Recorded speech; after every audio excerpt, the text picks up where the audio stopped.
Ils croient en notre capacité à construire ensemble un monde meilleur. والموازنة بلا قطع حساب هي حفلة نفاق. You know, it's very dangerous going to Lebanon.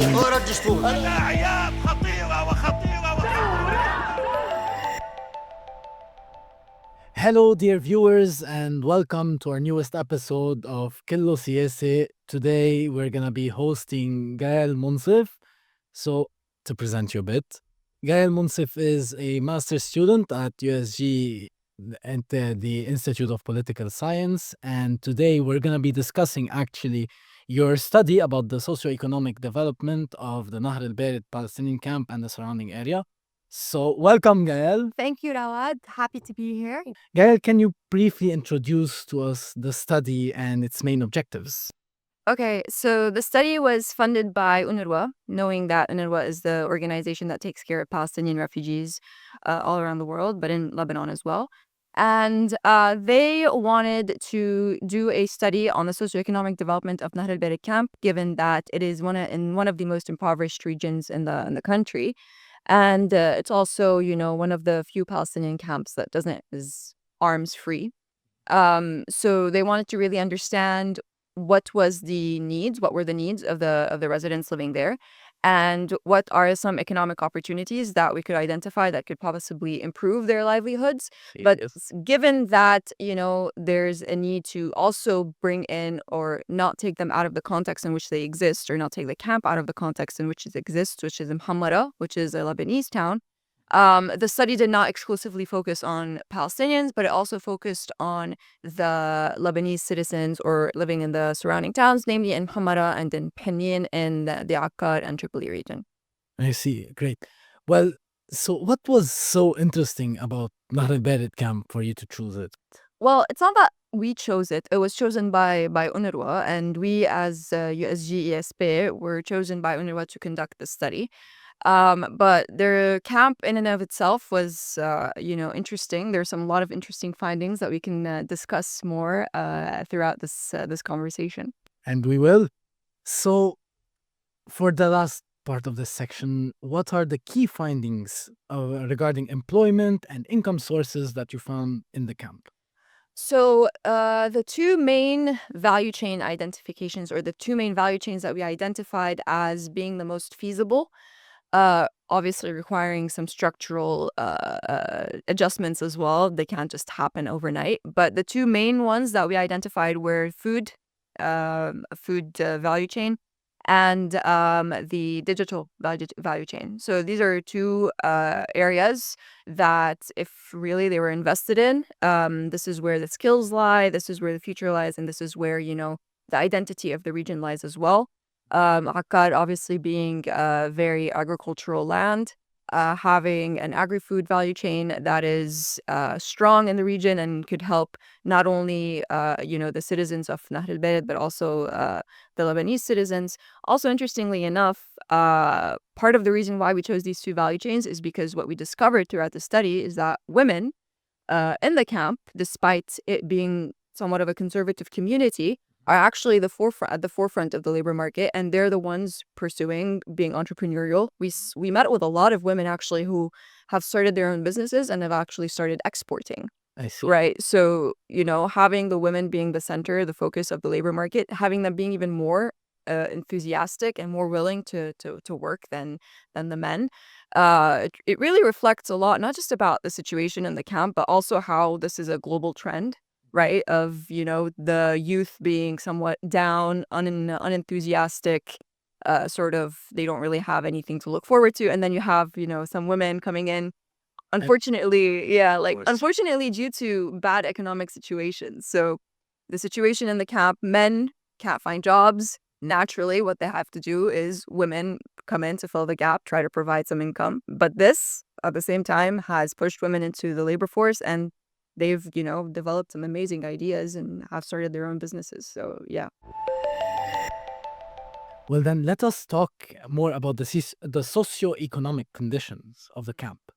So, in the north, Lebanese communities, according to study, face around 37% unemployment, while Palestinian refugees in the Nahr al-Bared camp face about 30% Yeah. unemployment, often relying more on self-employment. Yes. So how can policies support both groups while, of course, addressing their different situations? Well, we need to understand the economic situation or the social economic situation in the region as a whole. In Akkar, you don't have the tendency or the culture of going, being employed, getting a work contract, Mm. having a 9 to 5, having being registered in Social Security. That's not really something that people that we interviewed at least were familiar with. And so their understanding of his employment would simply go and be like, hey, I met this guy. He needed an employee. We shook on it. I had an employment for like a month and then I was unemployed again.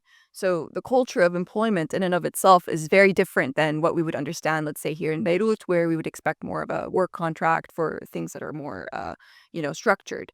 Over there, they sort of rely on self-employment a lot. And it's also because Palestinian refugees, why there was a discrepancy between employment and unemployment between Lebanese and Palestinians is because Palestinians, they know sort of that they're not going to be able to be employed in many fields, or at least there's this mentality. This is actually something we discovered. A lot of people think that they're barred from 99 professions, when in reality, they're only barred from 39. And there isn't really this knowledge of what actually Palestinians are not allowed to work as. Yes. Lebanese people, they're lazier.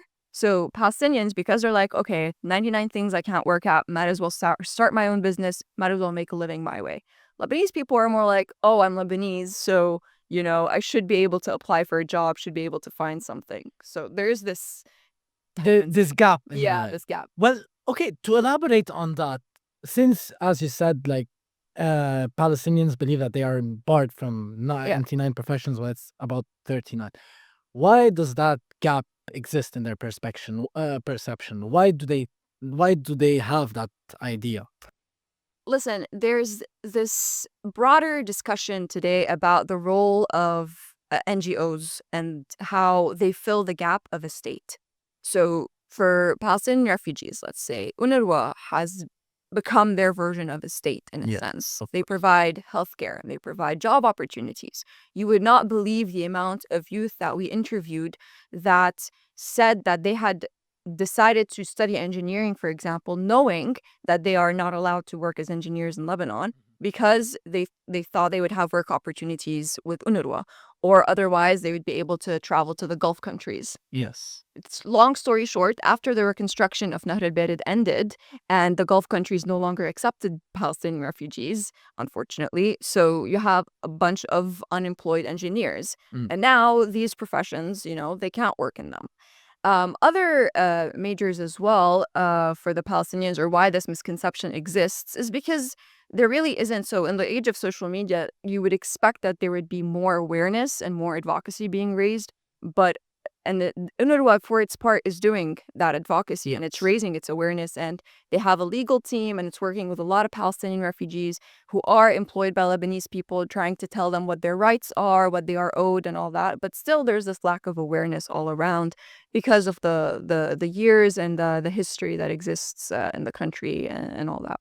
I see. And what do you think this can tell us about the lived experiences of Palestinian youth, especially when they're looking at unemployment, at economic crises that are stacking even more against their limitations? Yeah, see, this is a very, it's very similar between Palestinian refugees and Lebanese people living in the area. In fact, unfortunately, it seems that Lebanese people living in the area are more impoverished than Palestinian refugees because Palestinian refugees can rely on UNRWA to a certain extent, but Lebanese people don't have that luxury. The Lebanese people only have the Lebanese state to rely on. So there's an increased impoverishment amongst Lebanese people, unfortunately. So this brings up an entire new conversation about if you want to really provide for the most impoverished, what are the steps that you need to take?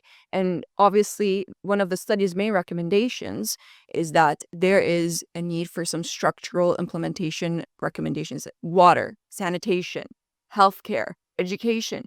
These are some basic things that these communities lack, right? And specifically Lebanese people, because UNRWA provides education and some form of basic healthcare for Palestinians. But then you have Lebanese people going to UNRWA for healthcare.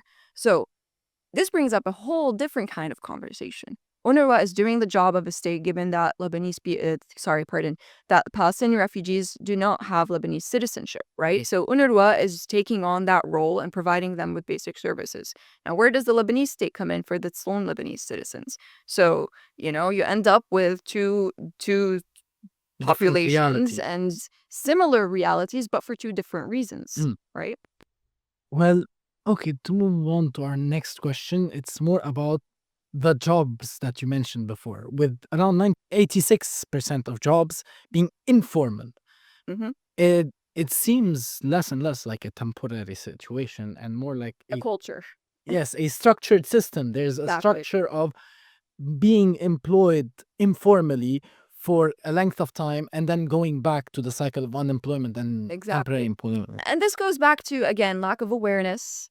Also, the lack of implementation of the laws in the north, especially. So there was never a Lebanese state to come say, "Oh, your employees aren't registered." So Yeah. there isn't really that follow up from the authorities that can incentivize employers to, provide adequate working standards for their employees. So it's both. So it's lack of awareness and lack of implementation that creates sort of this culture that is going to honestly take some years to get out of, because it's not something that you can change overnight, but it's something that you can gradually, improve. For example, in Hamara, we met a lot with the mayor, and he was constantly complaining about the fact that Hamara is around 4,000, I think. Don't quote me on that. 4,000 residents, like, who are registered. But then you have 20,000 or something, like a huge amount of Syrian refugees that also came from the Syrian war.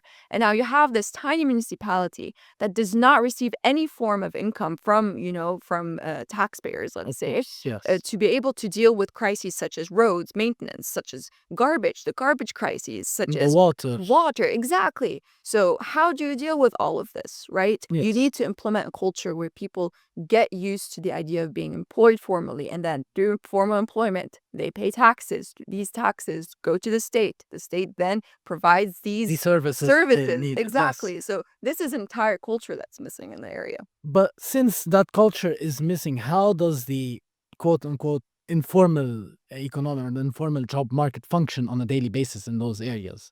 Is it simply a matter of, oh, on a random day I found this guy that needed an employee, or what? Well, it's similar to how all other job markets work, references. Mm. So family businesses, Yes. very common in Lebanon. Most small businesses are family run. They don't employ outside of the family. If you are going to employ outside of the family, you're going to need a reference. Mhm. And if you do get employed, and this is also a fun tidbit, is that women are now being favored over men because the employers are able to pay them cheaper. Oh. So not exactly why. No, not for the right reason. Not for the right reasons, but this is the situation. And yeah, I mean, overall, the situation is very similar to the rest of the country, except 10 times worse, I would say. Well, okay, to continue on the line of women and their contribution to the workforce, you highlight that much of women's work is home-based and is often seen more as help than actual labor. Yeah. So how is this type of work organized and perceived within households of the communities there? So Nahr is a conservative community and has conservative values. Men and women don't mix. Yes. And women going out to work, this doesn't really fit into their culture, or at least how they view things as, appropriate. Yes. The roads, also infrastructure in the camp is not great. So a lot of women have a hard time getting around on foot. So this also creates an added barrier.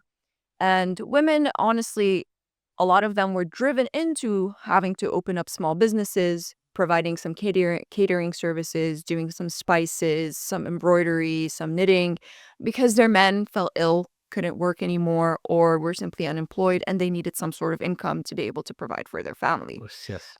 So this is unfortunately the majority, but it's not the only case. Like I said, you have women, spectacular women that we met, who were really opening up their own businesses, trying to export, opening up their own websites. But these were younger women. Yeah. Older women who were forced into the labor force had to have to work from the home due to these cultural barriers, due to their own, belief system as well. So yeah, younger women, very entrepreneurial. Your work connects policy recommendations and realities on the ground. So, what gap do you observe between how policies are designed and how they are functioning in practice? Oof. Well, if policies were to be designed, that would be great to start with. Okay, yeah. How they are functioning in practice, I think there's a lot of work that needs to be done. Mhm. Lebanon is notorious for having a bajillion laws and zero implementation. On paper, we are a first world country in terms of the laws that we have. In reality, it's a different thing, right? There's so much that words can achieve, yeah. Yeah, exactly. So I think policies at this point, people in general want to see implementation. They want to see follow through.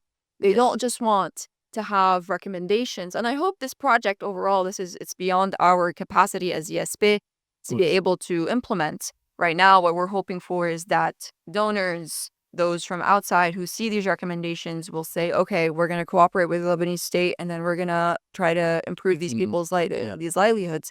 But it needs funding, and Lebanon doesn't have that funding, and it needs follow through.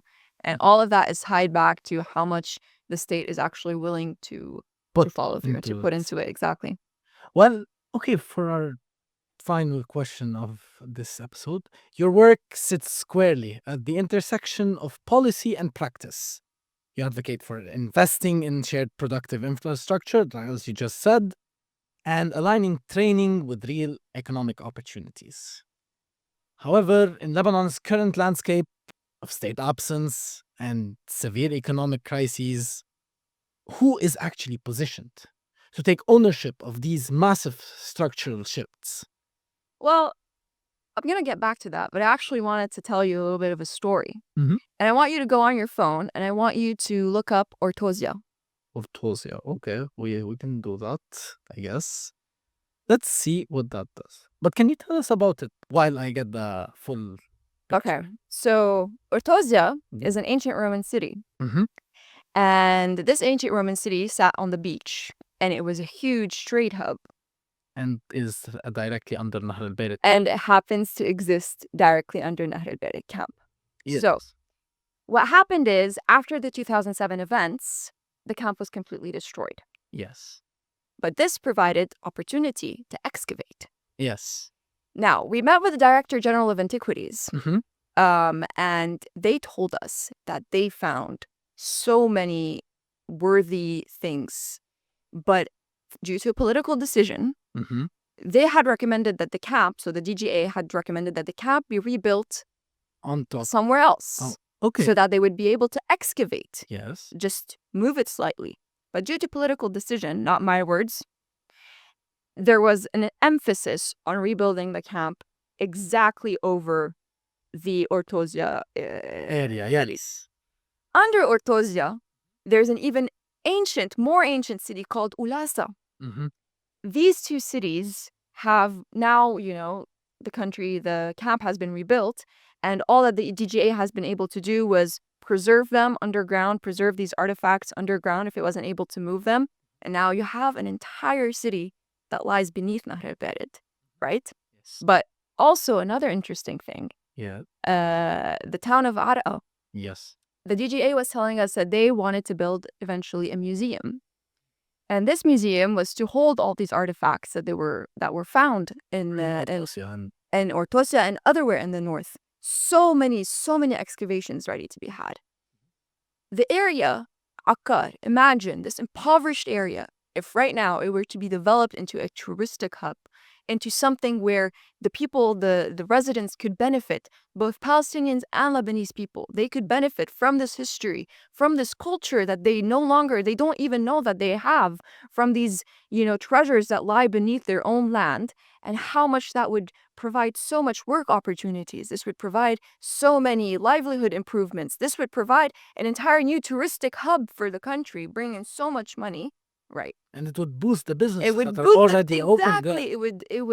It would drive an entire country, the entire region into something completely other than simply being known as the agricultural region. Yes, of course. But unfortunately, we live in a beautiful cultural country with an uncultured political elite. And so there is no political decision. And again, I tell you, to get back to the question that you initially asked, about whose responsibility it is and who has the final say. In Lebanon's political system, you need to have approval from any excavation. exactly for any sort of policy implementation to go through, and you need the funding. Yes. Which is what I was saying. And when you lack a political will, you lack the ability to do anything. If you have the political will, you'll get it done. The political will was that Nahr al-Bared be rebuilt on top of Ortozia, and it happened. So it happened, And yes. so it happened. Had there been a political will to move the camp to be rebuilt over an area that didn't have, such artifacts, it would have happened. So policies and all that sort, we don't need things on paper anymore. What we really need is decision makers with the intentions to improve the livelihoods of their population. Otherwise, nothing's going to happen, right? And so again, it goes back to the idea of NGOs. It goes back to the idea of funding. Who is providing the funding? What is the state being able to do? Does it have someone to please? The state is unable to provide, to bring in any sort of revenues for itself. How else is it going to find a way to fund its projects? Of course. So this is an entire different conversation that we could have. But overall, I think for the state, it would benefit the most if it was to provide good working and economic opportunities for both Lebanese and Palestinians in the north, because this can not only bring in a lot of benefits for the state, but it reduces a lot of other political issues as well. And They're providing a better life for the people. exactly. Well, I believe that is our time for today. So I will thank you so much Thank for you for joining having us here. And to our viewers, I say join us in our next episode, because again and again, it is through dialogue that we build a better world. Nous croyons en notre capacité à construire ensemble un monde meilleur. والموازنة بلا قطع حساب هي حفلة نفاق. It's very dangerous going to Lebanon. الدستور